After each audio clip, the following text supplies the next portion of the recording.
de Leibniz por debilitamiento. Y ese es el caso en que parto de P, debilito P eventualmente hasta llegar a Q, o por fortalecimiento parto de Q, fortalezco Q para llegar a P. Y el fortalecimiento de Q para llegar a P, pues básicamente lo que significa es que podemos aplicar 0 o más veces Leibniz por equivalencia y 1 o más veces Leibniz por fortalecimiento. Y una de las cosas que aprendimos en el método abreviado es que jamás podemos mezclar fortalecimiento con debilitamiento. ¿Bien?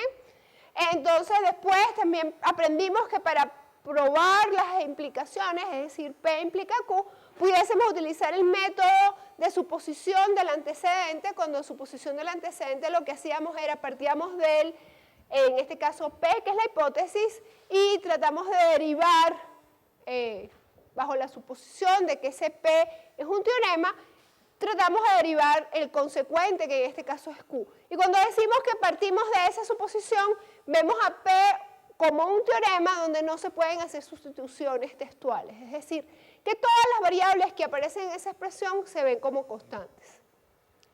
Y finalmente, ¿verdad?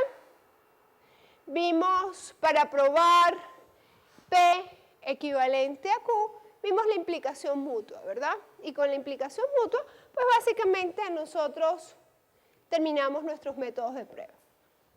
Después aprendimos la semántica formal, y para la semántica formal vimos para cada operador, al igual que cuando nosotros estudiamos nuestras tablas de sumar, de restar, de multiplicar y dividir, para cada operador de las expresiones booleanas vimos su tabla de evaluación. Entonces aprendimos cuál era la tabla de evaluación de la negación, la tabla de la disyunción, la tabla de la conjunción, de la implicación y de la equivalencia. ¿Y para qué hicimos esto? Porque al final, cuando nosotros queremos saber cuál es la semántica de una expresión, la semántica de la expresión es el resultado de evaluar una expresión en un estado dado. Y el estado no es más que los valores que nosotros le vamos a dar a las variables que aparecen en una expresión. Dijimos que si una expresión tiene n variables, pues vamos a tener que evaluar 2 a la n estados si queremos saber cuál es el valor de la expresión en los diferentes estados donde se evalúan sus variables. Entonces, bueno, este es un ejemplo de una tabla de verdad para una expresión donde básicamente dijimos, bueno, una de las técnicas que podemos aplicar, pues sencillamente vemos las expresiones, las subexpresiones de una expresión, siempre y cuando pues no estemos repitiendo, ¿verdad?, las subexpresiones, y básicamente eso nos permite calcular los valores de verdad de las subexpresiones de una expresión y poder calcular el valor de verdad de la expresión completa. ¿Bien? ¿Eso para qué lo estábamos haciendo? Porque realmente queríamos definir lo que eran las expresiones satisfacibles, contingencia, válida, no satisfacible, y finalmente cuando teníamos expresiones duales. ¿Y qué eran las expresiones duales? Pues básicamente las expresiones duales pues, nos permitieron definir un metateorema de dualidad, y básicamente el metateorema de dualidad que decía que si sé que una expresión es un teorema, si solo si el negado del dual de esa expresión es un teorema. Y además sabíamos que si P equivalente a Q es válida, disculpen lo anterior, lo que arriba no llegamos al teorema, dijimos válida, dijimos que si T es válida, si solo si el negado de T, el negado del dual de T es válida, y dijimos que si P equivalente a Q es válida, si solo si yo agarro el dual de P, agarro el dual de Q y formo una expresión con la equivalencia de esas dos subexpresiones, esa expresión es válida también. ¿Bien? Particularmente este lenguaje, ¿verdad?, tiene la propiedad que si una expresión es válida, es un teorema. Ese metateorema no lo vimos porque realmente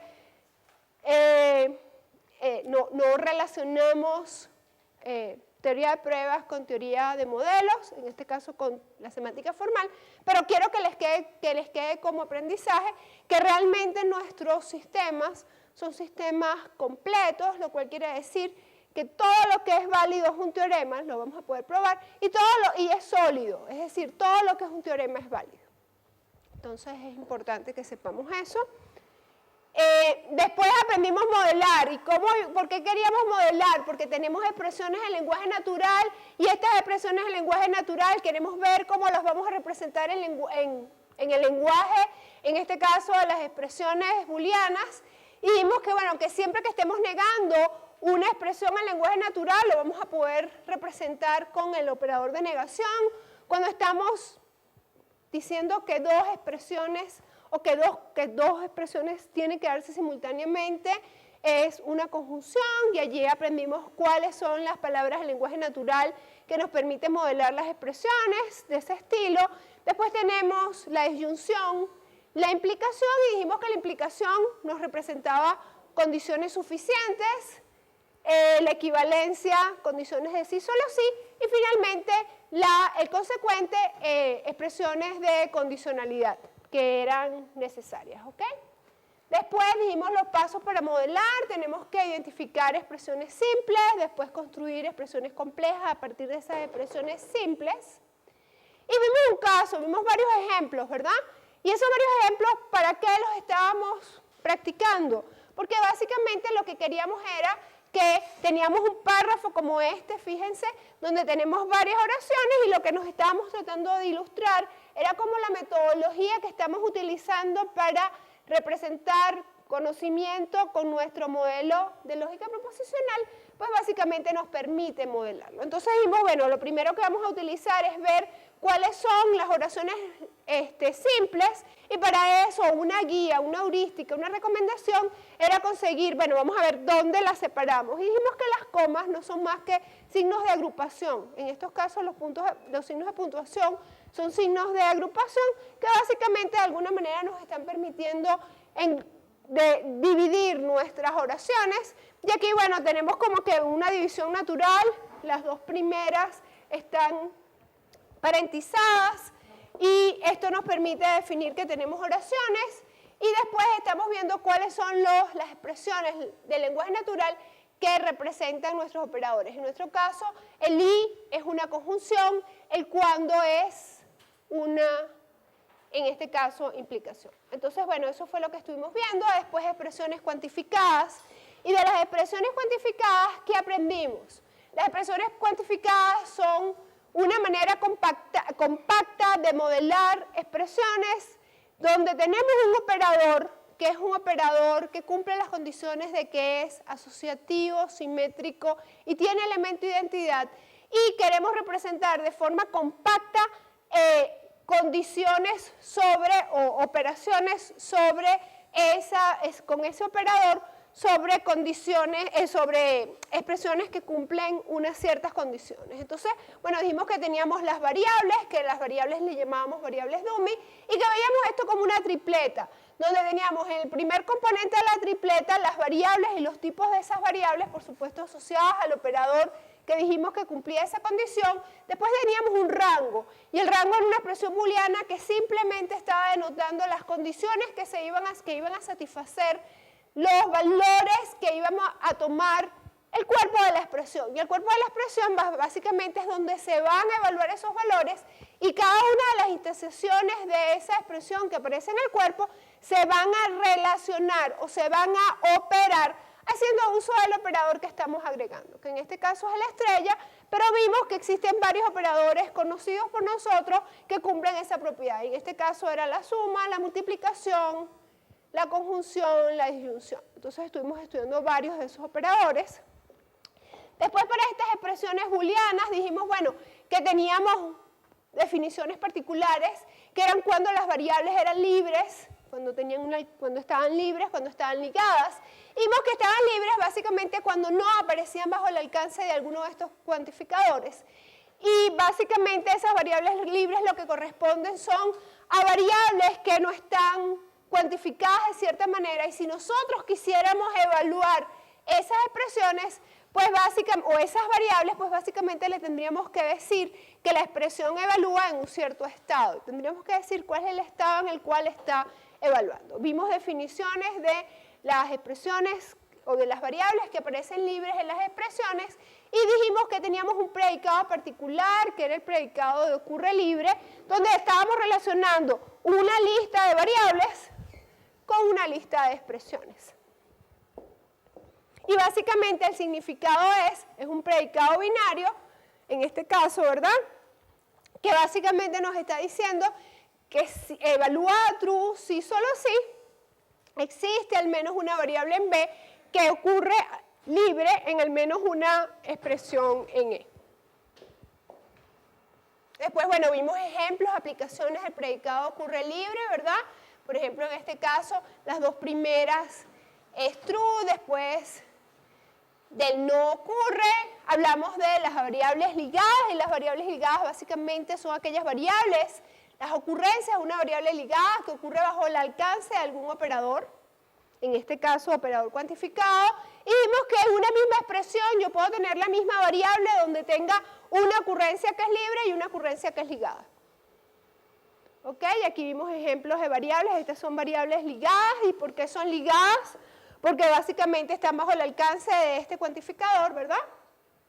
Entonces todas las instancias de esa variable están ligadas, pero también tengo variables libres, y por ejemplo, estas dos instancias de la variable y son ligadas, pero si tomo en cuenta la instancia que está fuera del alcance del operador, es una variable libre. Bien, pues tenemos dos variables libres aquí. Después, dado esta definición de expresiones cuantificadas, redefinimos la sustitución textual. ¿Y por qué redefinimos la sustitución textual? Porque ahora, para poder aplicar la operación de sustitución textual, tenemos que hacer un chequeo. ¿Y cuál es el chequeo que tenemos que hacer? Que si queremos en una expresión que está cuantificada con variable dummy y tenemos un rango R y un cuerpo P y queremos sustituir X por F, pues básicamente vamos a tener que chequear que la variable Y no ocurra libre ni en X ni en F. Entonces esa es la condición y dijimos, bueno, que si esa condición no se cumple, pues vamos a tener que introducir una variable fresca que nos permita garantizar que esa condición se cumpla. Y eso fue lo que estuvimos practicando, ¿verdad? Y también redefinimos Leibniz, y redefinimos Leibniz para ver cómo se aplicaba Leibniz en el rango. Vimos que básicamente se seguía aplicando de igual manera. Y dijimos que en el cuerpo teníamos una redefinición. Y esa redefinición lo que nos estaba diciendo es que íbamos a poder aplicar teoremas que tuviesen un operador principal que era la implicación, que en el consecuente tuvieran una igualdad, y básicamente pudiésemos decir que si el rango, la expresión que está en el rango, aparece como antecedente de la expresión que es un teorema, pues básicamente vamos a poderlo aplicar de esa manera. Finalmente, con la lógica de predicados, estudiamos su vocabulario. Dijimos que en el vocabulario, a diferencia de la lógica proposicional, tenemos las variables, que al igual que en la lógica proposicional, tenemos variables que son expresiones de nuestro vocabulario, tenemos constantes que básicamente denotan elementos que aparecen en ese dominio del lenguaje, y básicamente sé que muchas veces hay dudas con respecto a las constantes. Hemos hecho ejercicios donde básicamente a los estudiantes les cuesta seleccionar entre una constante o verla como realmente un elemento cualquiera. Entonces, siempre que piensen en constantes, piensen en nombres propios. Y esos son las constantes, ¿ok? Nombres propios de elementos que aparecen en su dominio. Nombres propios de personas, nombres propios de materias, por ejemplo, nombres propios de estudiantes, nombres propios de universidades, siempre estamos hablando de nombres propios. Después tenemos los símbolos funcionales, los símbolos relacionales, los conectores lógicos si eran los mismos que teníamos en lógica proposicional, pero aquí estamos introduciendo los cuantificadores. Y para los cuantificadores tenemos el existencial y el universal, que básicamente lo que están haciendo es representando el universal en la agregación de la conjunción y el existencial la agregación de la disyunción. Y finalmente, bueno, nuestros símbolos de puntuación, que al igual que teníamos en lógica proposicional, los tenemos en lógica de predicados. Establecimos dos diferencias cuando definimos nuestras expresiones bien formadas. Primero definimos lo que eran los términos, y los términos no son más que las expresiones que van a poder estar como argumentos de las expresiones de los símbolos relacionales que van a corresponder a expresiones bien formadas del lenguaje.